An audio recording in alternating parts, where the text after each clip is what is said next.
Afin que vous puissiez choisir une ou plusieurs méthodes pédagogiques lors de vos futures animations, je vais vous citer dans cette vidéo les avantages et inconvénients des 4 principales méthodes pédagogiques.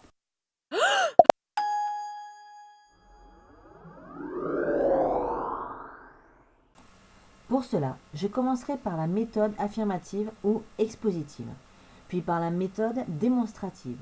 Je continuerai avec les avantages et inconvénients de la méthode interrogative et je terminerai par la méthode active ou expérimentale. Commençons par la méthode affirmative ou expositive. La méthode affirmative est facile à utiliser, surtout lorsque vous êtes débutant. Elle nécessite peu de préparation et elle a la possibilité de former un grand nombre d'apprenants simultanément. En appliquant cette méthode, vous aurez peu d'échanges avec l'apprenant. Les apprenants peuvent se désintéresser du contenu et il vous sera difficile de vérifier si l'objectif a été atteint par l'apprenant, c'est-à-dire s'il a acquis un savoir. Passons à la méthode démonstrative.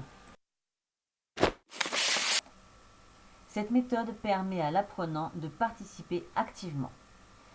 L'apprentissage est fiable et elle facilite la relation entre le formateur et l'apprenant. Cette méthode est assez coûteuse en temps de préparation, de réalisation et en équipement. Peu d'apprenants sont formés en même temps et elle laisse peu d'initiative à l'apprenant. Passons maintenant à la méthode interrogative. Cette méthode permet d'obtenir le contrôle immédiat des savoirs acquis des apprenants. Elle requiert la participation et le raisonnement aussi des apprenants. Et c'est une méthode qui facilite la mémorisation et le feedback. Les inconvénients de cette méthode sont la préparation et la réalisation qui demandent beaucoup de temps. C'est une méthode qui laisse peu d'initiative à l'apprenant même s'il répond aux interrogations. Et elle n'est réellement efficace qu'en effectif réduit. Nous terminerons avec la méthode active ou la méthode expérimentale.